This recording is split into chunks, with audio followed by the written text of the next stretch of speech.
Une jeune femme élevée par des parents très stricts se révolte en se jetant dans les bras d'un mauvais garçon. Encouragée par son amoureux, elle sort de sa coquille et devient une séduisante blonde en quête d'action et de danger. Son aventure enivrante la conduira au meurtre dans une insatiable alliance meurtrière.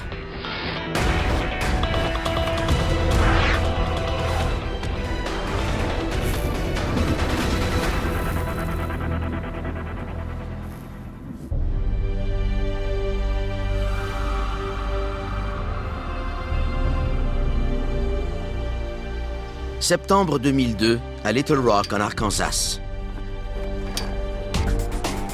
Mike McCool, 49 ans, déborde de confiance. Son attitude de dur, ses voitures sport et son apparente richesse lui ont récemment permis de séduire la jeune femme trophée de ses rêves, Leslie Ballard, 26 ans.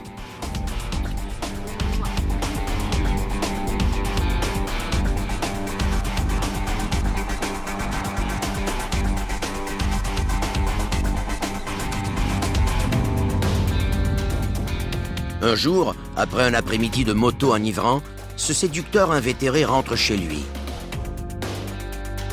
Soudainement, sa vie bascule. Il est sous choc. C'est la femme qu'il a mariée il y a quelques mois seulement. C'est l'amour de sa vie et elle gît là, les poignets ouverts. Il ne sait pas si elle est morte ou vivante, alors il la prend et l'emmène à l'hôpital. Ses amis et sa famille se demandent tous pourquoi Leslie aurait voulu mettre fin à ses jours. 3 années plus tôt, Leslie, diplôme de maîtrise en poche, était retournée chez elle, où ses parents, Janie et Lester Ballard, l'attendaient avec une surprise. Les clés de sa propre maison. Janie et Lester ont couvé Leslie toute sa vie durant.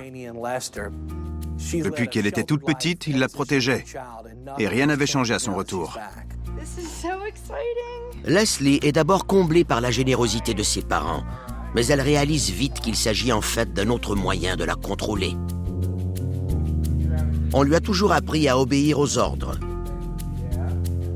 Jenny et Lester demeurent tout près de la nouvelle maison de Leslie, ce qui leur permet de la surveiller à toute heure de la journée. En rentrant de son travail, Jenny passait devant la maison de Leslie pour voir si elle était là. Lester essayait de contrôler la vie de sa fille. Il voulait savoir où elle était, ce qu'elle faisait et avec qui. Leslie est à la recherche d'un emploi et encore une fois, papa et maman s'en occupent. Elle les rejoint à l'imprimerie familiale. Janie et Lester sont très heureux, car elle sera avec eux presque tous les jours. Et un jour, ils pourront lui céder l'entreprise familiale.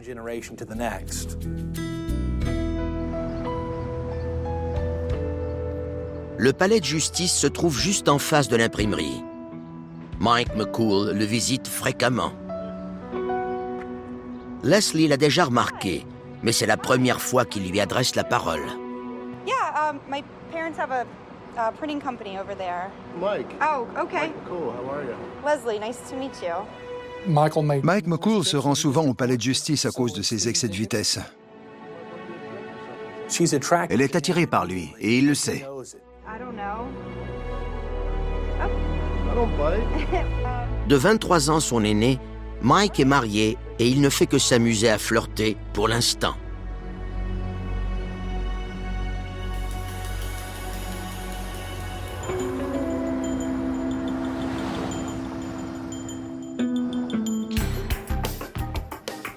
Peu de temps après, ils se croisent de nouveau dans un centre de conditionnement physique. Mike, le séducteur, ne peut plus se retenir et passe à l'action. Il rencontre très peu de résistance. Leslie l'ignore encore, mais Mike et ses parents ont un point en commun. Il est lui aussi très autoritaire. Come on, you got this. Push, breathe. Les femmes craquent pour son numéro de gentilhomme. Naïve et assoiffée d'aventure, Leslie accepte que Mike devienne son entraîneur personnel. Elle n'a pas conscience que cela lui permettra de sculpter son corps à l'image de ce qui l'allume. En quête d'amour, Leslie croit avoir enfin trouvé une occasion de s'épanouir. Elle n'avait jamais connu de relation sérieuse avant de rencontrer Mike.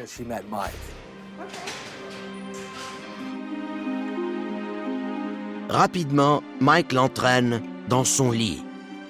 Leslie découvre alors ce qui lui a manqué pendant si longtemps, et elle ne peut plus s'en passer. Elle est folle de son amant marié. Leslie sait que ses parents ne doivent jamais apprendre ce qui se passe entre elle et Mike, car ils ne le lui pardonneraient jamais. Leur fille chérie qui fréquente un homme marié. Ça ne fait pas partie de leur plan pour elle. Bientôt, les deux tourtereaux se payent une escapade de ski à Steamboat Springs, au Colorado.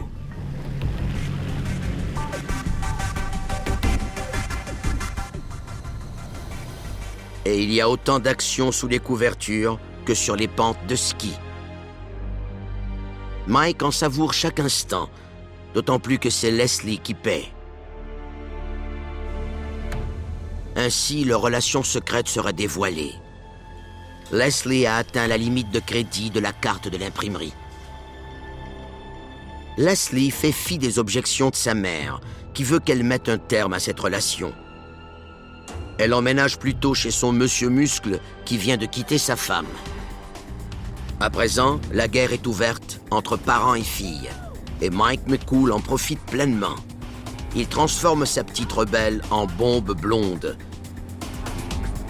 Aux côtés de Mike, Leslie a l'impression d'être enfin libre. Ce qui attirait Leslie vers Mike, c'est qu'elle se sentait aimée et désirée. Mais c'était aussi pour faire un pied de nez à ses parents.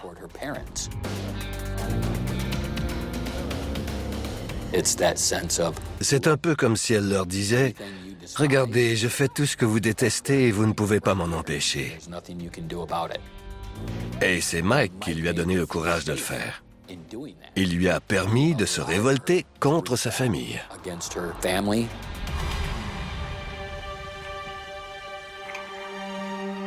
Trois mois après leur voyage de ski, Mike demande le divorce et la situation s'envenime.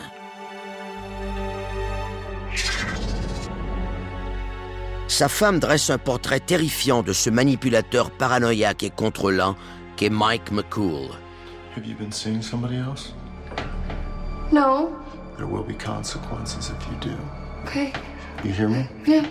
Do you? Yes. C'est le côté obscur de Mike McCool. Les choses tournent mal quand il n'a pas ce qu'il veut.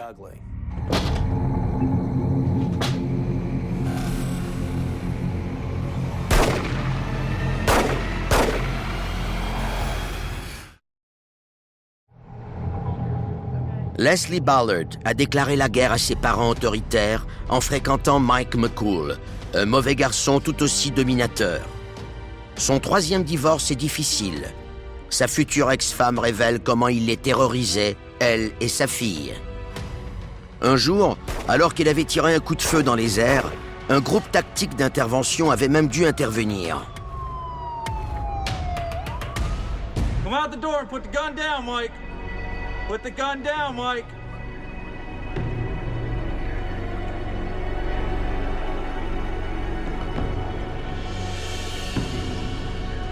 Mike, walk down the stairs.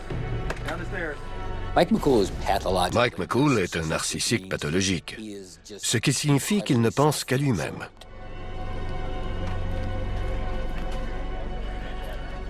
Après une confrontation intense, Mike McCool est appréhendé et accusé de menaces terroristes. Il est condamné à une probation de 5 ans. C'est une personne qui devient violente si elle se sent menacée ou confrontée de quelque façon que ce soit. Mike ne peut cacher sa vraie nature encore longtemps. Et bientôt, Leslie et lui se disputent à qui mieux.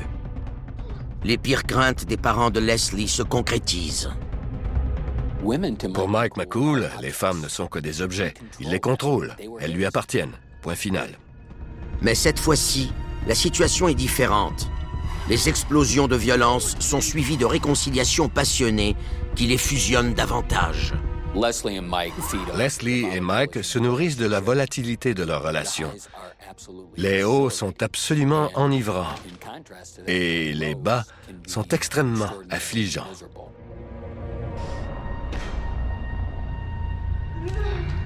Les épisodes de violence du couple suivent un modèle bien connu. Si tu fais tout ce qu'il faut pour répondre à mes besoins, je t'aime. Si tu ne satisfais pas mes besoins, je te déteste. Tels des acteurs de cinéma, ils exagèrent chaque drame.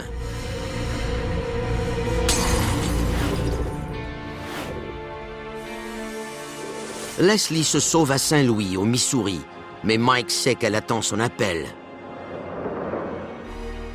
I'm sorry, baby. Don't cry. Don't cry. Il en faut peu pour la convaincre. Quelques jours plus tard, elle est de retour pour une autre manche. I love you. Étonnamment, après une autre dispute, Mike demande une ordonnance de protection contre Leslie. Il prétend qu'elle souffre de personnalités multiples et qu'elle menace de le tuer. C'est plutôt ironique, non? Le grand Mike McCool veut être protégé de la petite Leslie. C'est le comble du ridicule. Sa demande est rejetée. Le même mois, Mike est confronté à un problème plus urgent. L'accumulation de ses dettes le force à déclarer faillite. Le couple décide d'enterrer la hache de guerre et de faire la paix. Après 2 années de fréquentation, le couple qui aime vivre dangereusement décide de se marier du haut d'une tour de 20 étages devant une foule de touristes curieux. You may now kiss your bride.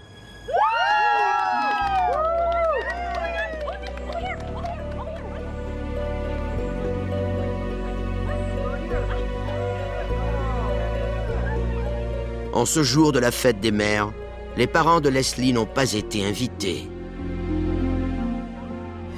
Quelqu'un a raconté à Jenny que sa fille s'était mariée. Jenny ne le savait pas. Elle a alors appelé Leslie, toute bouleversée et en larmes. Les projets de Jenny et Lester Ballard pour leur fille sont réduits à néant. Mike McCool nourrit de grandes ambitions pour sa nouvelle épouse.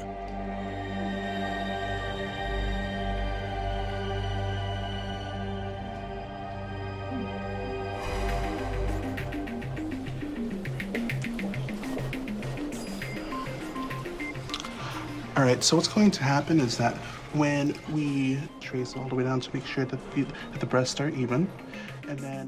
Mike convainc Leslie de passer sous le bistouri pour subir une augmentation mammaire. Plusieurs personnes rapportent qu'il essayait toujours de transformer ses femmes en poupées Barbie parce que c'est ce qui l'attirait. 3 mois après avoir dit « je le veux », Leslie est métamorphosée au grand plaisir de Mike. Leslie est un objet pour Mike McCool. C'est une jeune femme qu'il peut transformer physiquement afin qu'elle devienne une sorte de trophée, lui permettant de montrer au monde tout ce qu'il est capable d'accomplir. Beautiful. I think they're perfect. Yeah? Worth every penny. Good. Leslie se fait aussi tatouer une veuve noire. Qu'est-ce que ça représente? Le danger. Surtout par rapport à la femme qu'elle est devenue. Sa famille et ses amis sont choqués par son nouveau look. Ils trouvent que Leslie ressemble à une vulgaire prostituée.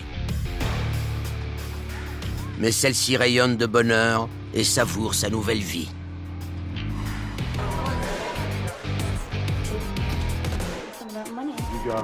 Elle tente même sa chance lors de soirées d'amateurs dans un club de danseuses. You are so sexy.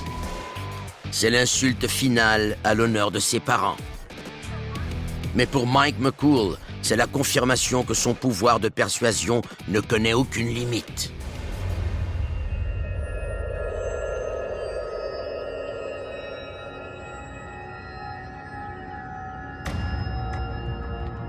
Ébranlés, les parents de Leslie persuadent un ami policier de fouiller dans le passé de Mike. Leurs pires craintes ont été confirmées. Mike McCool avait un passé criminel. Encore une fois, son tempérament explosif est en cause. À l'âge de 18 ans, il fait la fête avec 3 amis. Il se balade dans Little Rock à bord de la voiture du père de Mike quand l'un de ses amis vomit.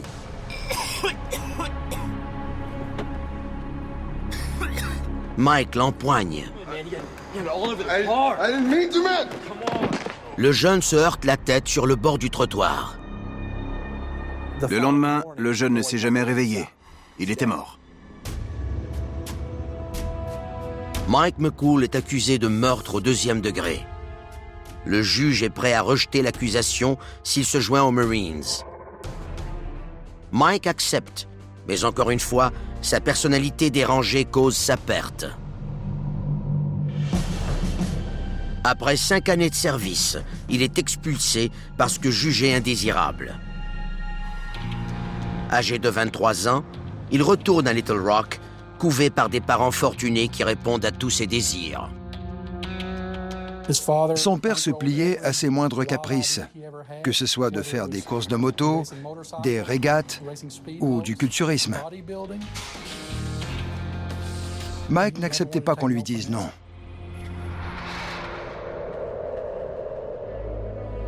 Une fois de plus, Jenny tente de convaincre Leslie de mettre fin à sa relation avec Mike. Mais sa fille continue de faire la sourde oreille. La relation entre Leslie et Jenny s'est détériorée parce que Jenny détestait Mike. Elle ne croyait pas qu'il était bien pour sa fille. Et elle a fait savoir à Leslie. Les craintes de Jenny redoublent lorsque Leslie vend sa maison pour s'acheter un petit condo. Jenny la convainc de lui céder le titre de propriété. Mike était en train de ruiner Leslie. Alors Jenny espérait que cela puisse l'aider à protéger les biens que possédait encore sa fille. Jenny lui a tendu un piège. Elle change les serrures et entend utiliser la propriété pour faire chanter Leslie. Je ne qualifierais pas Jenny de tyran, mais je dirais que c'est une femme qui avait une vision très précise de ce que sa fille devait être. Leslie sait que Mike le furieux explosera de rage lorsqu'il découvrira le piège. Coincé entre l'arbre et l'écorce, Leslie décide de mettre fin à ses jours.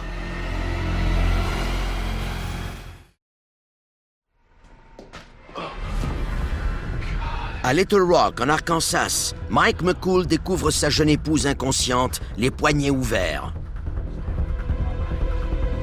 Leurs disputes sont nombreuses, mais il n'aurait jamais cru en arriver là. Leslie a laissé une note dans laquelle elle affirme que ni son mari dominateur, ni ses parents autoritaires ne se soucient réellement d'elle. Elle cherchait à attirer l'attention, mais elle lançait aussi un appel à l'aide. Elle a réalisé qu'elle avait quitté une relation de domination pour une autre, et que cette dernière était plus négative que la précédente. Mike sauve son épouse en détresse et Leslie récupère rapidement. Leslie doit une fière chandelle à son héros et celui-ci en profite pour lui demander une faveur, poursuivre ses parents. Leslie intente une poursuite civile contre ses parents, affirmant que sa mère l'a forcé à lui céder son condo. Son père, Lester, lui remet un chèque de 50 000 $ pour régler l'affaire hors cours. Mais le conflit ruine sa santé. 5 mois plus tard, il tombe gravement malade. Leslie sait que son père est mourant, mais ça ne l'empêche pas de se payer un voyage d'amoureux avec Mike en Floride. Le 9 août 2003, Lester Ballard rend l'âme à l'âge de 69 ans.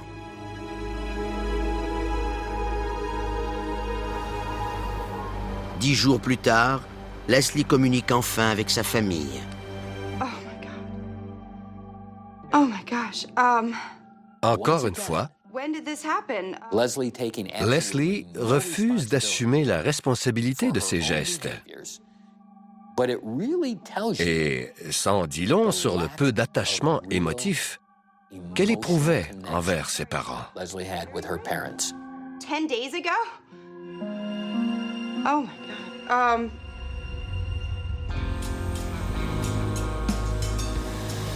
Le couple rentre à Little Rock dans l'espoir d'encaisser une belle somme. Jadis, Leslie aurait pu s'attendre à recevoir une bonne part de l'héritage de 2 millions de dollars de son père. Mais sa relation avec Mike McCool a un prix. There's something strange. Lester a modifié son testament pour ne léguer que 25 000 $ à Leslie.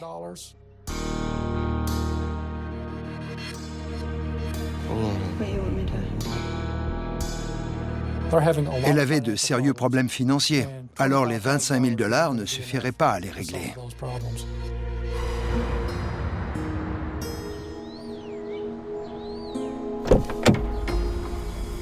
Aren't you the grieving widow? Leslie perd la tête quand elle découvre que sa mère en deuil s'est permis quelques folies avec l'argent de son père. You stole my inheritance. Janie Ballard ne réalise pas que ses jours sont comptés en raison d'une clause du testament. If your mom dies in 30 days, you get all the money. What do you mean? What? It says it right here. It all goes to your mother, and you get nothing. You get $25,000. That's it. Il ne reste qu'une semaine pour agir. So what are you saying? If you want the money, we have to kill your mother.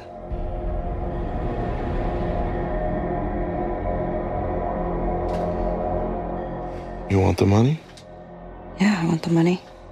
Are you in? Ça réglait tous leurs problèmes. Ça réglait leurs problèmes financiers. Ça leur enlevait une épine du pied, surtout à Mike. Leslie pouvait se débarrasser de sa jalousie et de sa colère envers sa mère. Ça réglait tous les problèmes qu'elle traînait depuis longtemps et qui continuaient de l'accabler.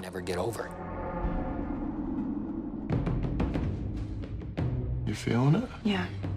You got it? Mm-hmm. Mike élabore un plan pour mettre fin au jour de Janie Ballard. Let's see what you look like with the mask on. Leslie se déguisera en ninja.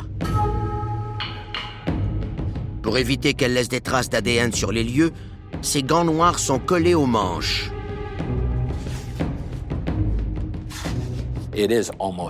Pour eux, c'est presque comme un film. Il va la reconduire dans son costume de ninja noir. Elle va s'immiscer en douce dans la maison pour commettre un crime horrible. Puis elle va disparaître. Ça n'a rien de très réaliste. Après le carnage, Leslie prendra la fuite à bord de l'une des voitures de Janie. Avec son maquillage et sa perruque, les témoins éventuels croiront que le tueur est afro-américain. Selon eux, c'est un plan à toute épreuve. Mike répète que si Leslie suit le plan, ils ne seront pas pris. Make sure that when you get in there, L'homme qui a été expulsé des Marines choisit l'arme qu'utilisera Leslie et reprend son rôle d'entraîneur. and I mean jam it into the liver, the kidneys, and when you get it in there, twist. Je vois deux personnes complètement dépourvues d'empathie. Pour Leslie et Mike, la vie des autres n'a aucune valeur. À 11h30, le 12 septembre 2003, Leslie et Mike arrivent à la maison de Janie. Okay, we're clear.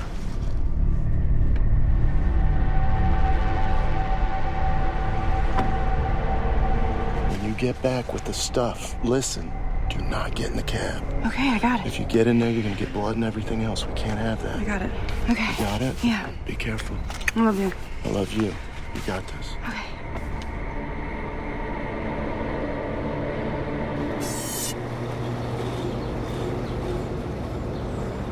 30 minutes plus tard, Janie Ballard rentre du travail.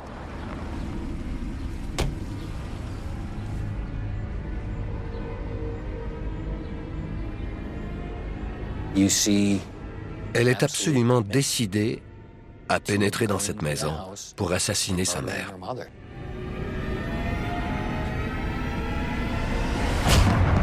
Aucune appréhension ni angoisse.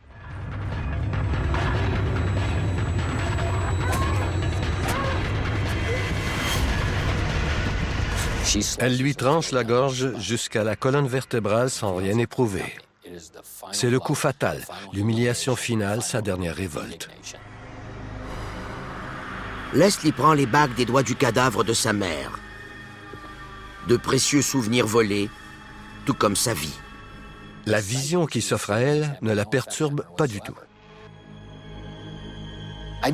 Je ne crois pas qu'elle ait ressenti quelque remords ou culpabilité que ce soit. Elle s'empare de bijoux et d'autres objets de valeur pour faire croire à un vol, comme le prévoyait le plan. Ensuite, elle prend la fuite à bord de la voiture de sa mère jusqu'au point de rendez-vous prévu.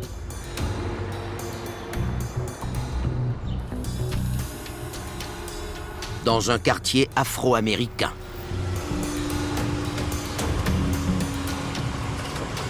Elle attend Mike et elle commence à paniquer parce qu'il n'est pas là.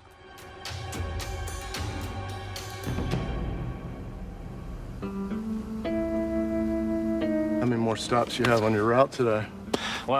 Mike se promène en moto pour se forger un bon alibi. At least you have a nice day for it. Yeah, I wish I wasn't working though, you know. I gotta... In the end, En fait, il est prêt à tout pour se protéger. Il est même prêt à sacrifier Leslie pour se distancier de ce crime.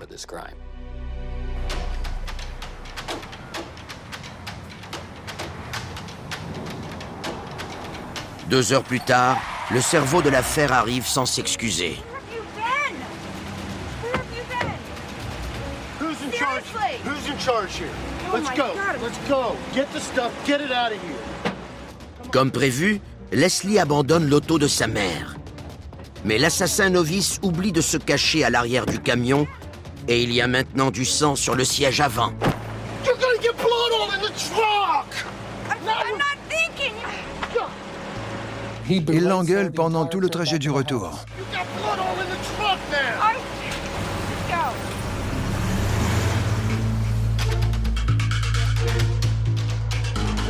De retour à la maison, Leslie retire son costume ensanglanté et efface le dernier souvenir de sa mère. Get this stuff off of you.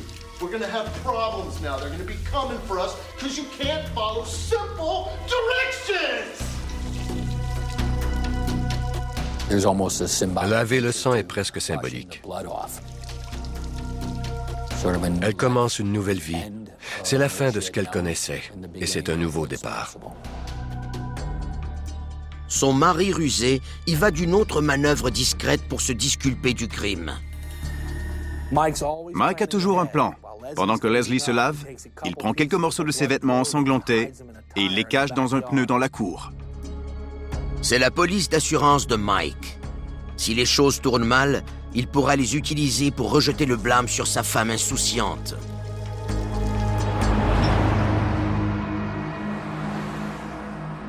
Plus tard dans la journée, Mike et Leslie se rendent chez les parents de Mike à Hot Springs. Tout est de retour à la normale. On visite la belle famille comme si de rien n'était. Le lendemain matin, un ami de Janie Ballard vient lui rendre visite. C'est un expert en scène de crime, et depuis la mort de son mari, Janie s'est tournée vers lui en quête de réconfort. Ils prenaient un café ensemble et elle lui parlait de ses problèmes avec Mike. Il prenait souvent des nouvelles de Janie, mais voilà qu'elle ne répond plus à ses appels. Dès son arrivée, il a senti que quelque chose n'allait pas. La Cadillac rouge de Janie n'est plus là, et la porte est déverrouillée.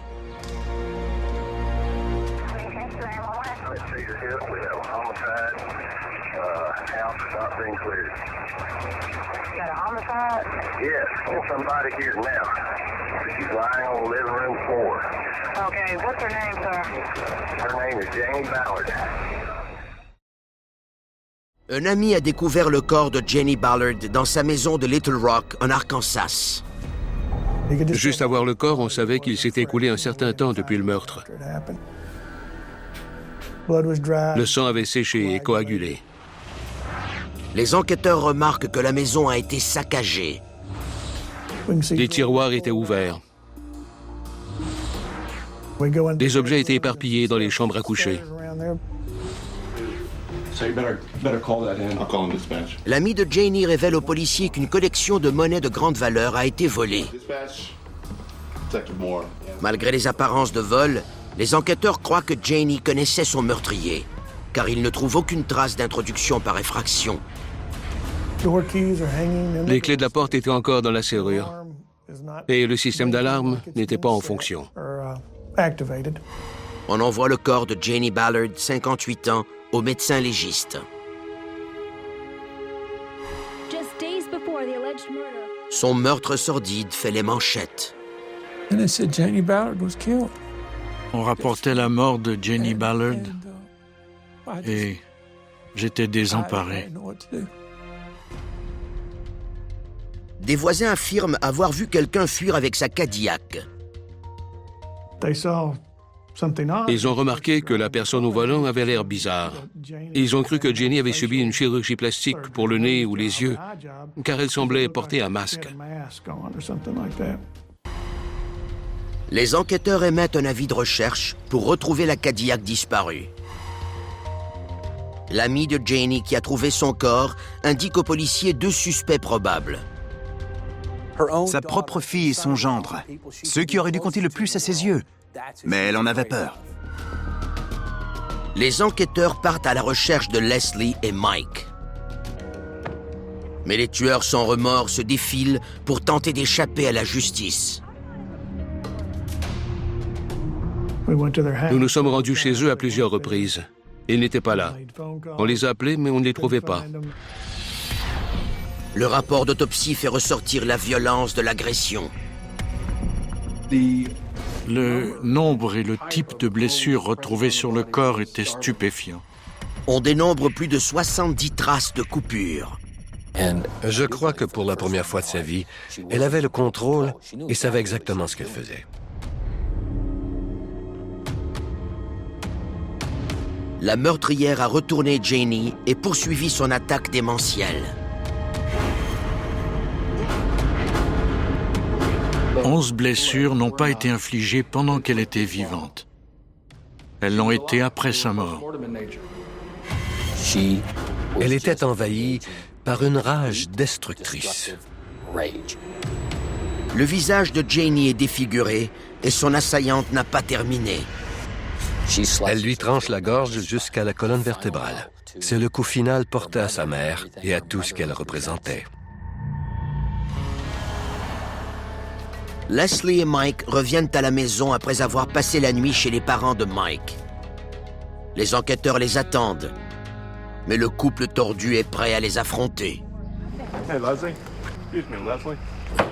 Yeah. Hi. Mike et Leslie sortent le grand jeu. And I'm sorry, but we were good to inform you that your mom has died. Leur réaction était si exagérée que ça a mis la puce à l'oreille des policiers.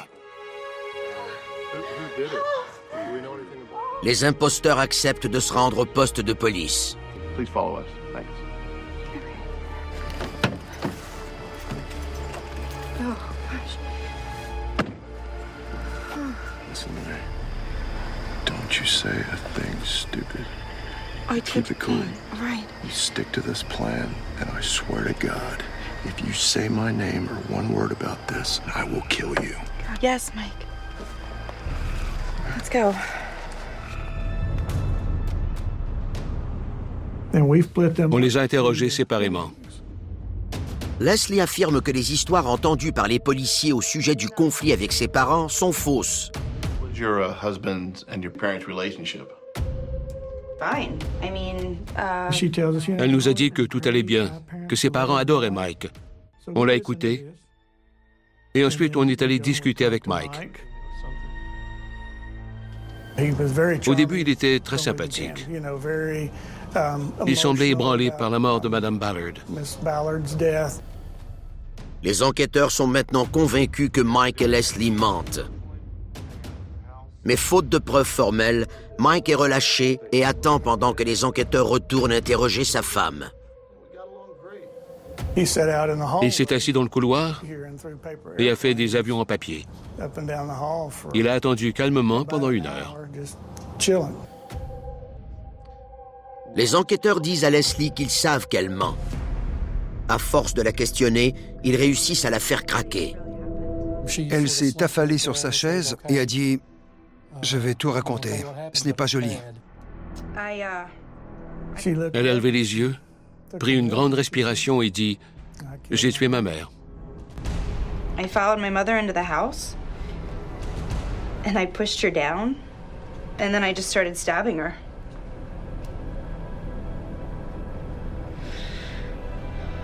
I think she knew it was me. C'était personnel. Do you remember where you hit her with the phone? I hit her in the back of the head. Leslie Ballard raconte son récit troublant. Cette fille adorée décrit sa descente aux enfers. Elle a raconté la planification du meurtre et l'histoire des 25 000 $. Avec un couteau, elle lui a tranché la gorge presque d'une oreille à l'autre pour être certaine qu'elle était morte et qu'elle ne survivrait pas à ses blessures. Ils espéraient que quelqu'un vole la voiture. Le voleur serait par la suite arrêté et accusé du meurtre. Des amis confirment que Leslie n'est plus que l'ombre d'elle-même. Quelques mois après le début de leur relation, sa famille, ses amis et ses collègues de travail ont tous constaté que Leslie avait changé. Son attitude, son apparence. Elle devenait une autre personne. Et à leur avis, ce n'était pas pour le mieux. Ce n'était plus la gentille Leslie qu'ils avaient connue. Sans doute voulait-elle se donner des airs de dur pour impressionner Mike. Les enquêteurs en apprennent davantage sur la relation tumultueuse entre Mike et Leslie. C'était une relation houleuse. Ils se quittaient, puis se réconciliaient. Ils s'aimaient, puis se détestaient. C'est la relation amour-haine la plus complexe que j'ai vue. Leslie Ballard est en état d'arrestation. Son mari prétend qu'il ignorait qu'elle voulait assassiner sa mère. No. According to Mike, D'après Mike, elle lui aurait dit qu'elle voulait seulement aller lui parler. N'est-ce pas bizarre de voir sa femme déguisée en ninja aller parler à sa mère? Je ne sais pas si Mike lui avait donné son avis sur son choix vestimentaire ce jour-là. I'll talk to you for a bit. You never argued with her? Never once. Never one time did we get in an argument. You have on your route today. Well, I've got it. Les enquêteurs trouvent son alibi trop commode.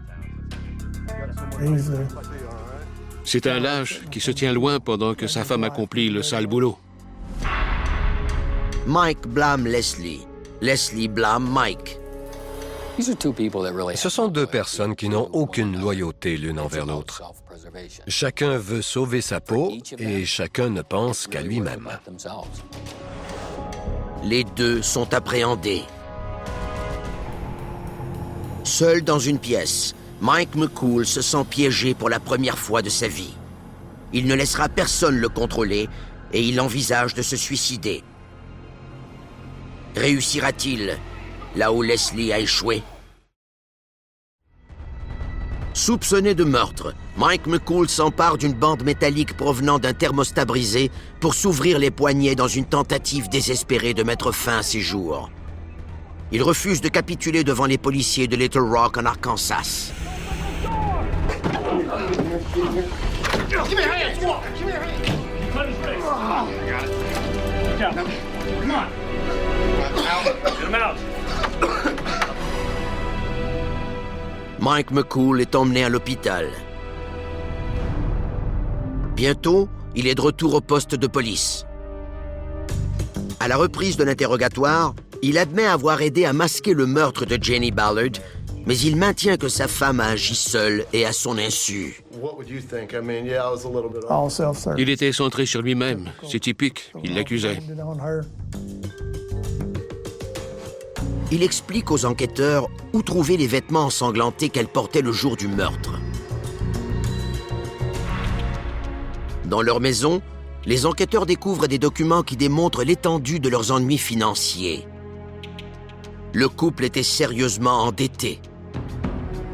Avec l'aide de Leslie, les enquêteurs récupèrent l'auto de sa mère, ses bijoux volés et l'arme du crime.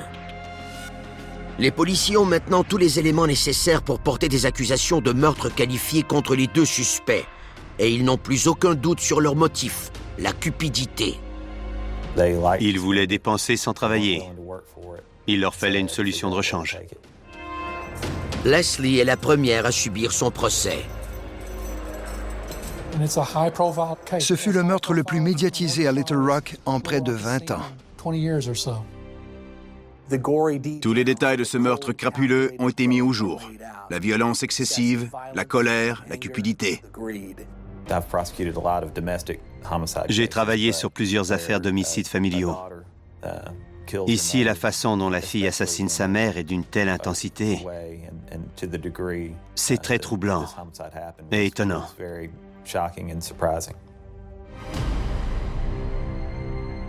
La famille de Jenny Ballard demande au procureur de ne pas exiger la peine de mort. La famille nous a convaincus que Jenny n'aurait pas voulu que sa fille meure du fait que celle-ci l'avait tuée. La défense de Leslie était que le diable l'avait incité à agir, le diable étant Mike McCool. Leslie prétend que le passé sombre de son mari lui faisait craindre le pire et qu'il était prêt à tuer n'importe qui. Soit c'était elle, soit c'était lui. D'une façon ou d'une autre, sa mère allait mourir. Si Leslie tenait à la vie, elle devait le faire, sinon il l'aurait tuée. La violence de l'attaque laisse entrevoir une autre facette de la rage de Leslie. Selon moi, la gravité des blessures est l'élément qui a le plus pesé dans la décision du jury. Au mois de mai 2004, le jury reconnaît cette fille jadis parfaite coupable de meurtre qualifié. La prison à vie ferme, elle va mourir là. Puis vient le procès de Mike McCool. Le séducteur est prêt à se défendre lui-même. Il persistait à dire que c'était l'idée de sa femme, qu'il ne savait rien. Il prétendait avoir été mis au courant qu'après le meurtre. L'ex-femme de Mike révèle au jury qu'il avait tout planifié. C'est toujours difficile de prouver l'implication d'un individu lorsqu'il n'est pas présent sur la scène du crime. Aucune preuve matérielle ne le reliait au meurtre. Le témoignage de Leslie était donc primordial pour l'incriminer. Aussi, on a réussi à démontrer qu'il était impliqué dans cette affaire. Elle a expliqué au jury comment il l'avait déguisée avec un habit de ski noir et une perruque avant d'aller la reconduire à la maison. Il lui a tout expliqué ce qu'elle devait faire. Je crois que tout se passait très vite dans son esprit. Le jury reconnaît Mike McCool coupable de vol et de meurtre au 2e degré. Il est condamné à une peine de prison de 60 ans. Mike McCool est comme un boulet de démolition. Il entre dans la vie des gens et détruit tout sur son passage.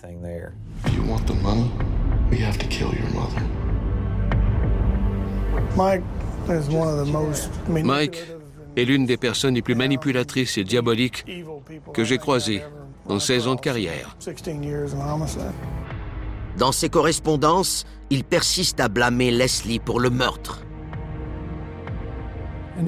Dans chaque lettre, il laisse entendre qu'il détient des renseignements percutants et qu'il révélera les véritables motivations de Leslie, cette femme maléfique, véritable veuve noire. L'un était le baril de poudre et l'autre, l'allumette. Loin l'un de l'autre, ils sont inoffensifs. Mais si on jette l'allumette dans le baril de poudre, tout explose.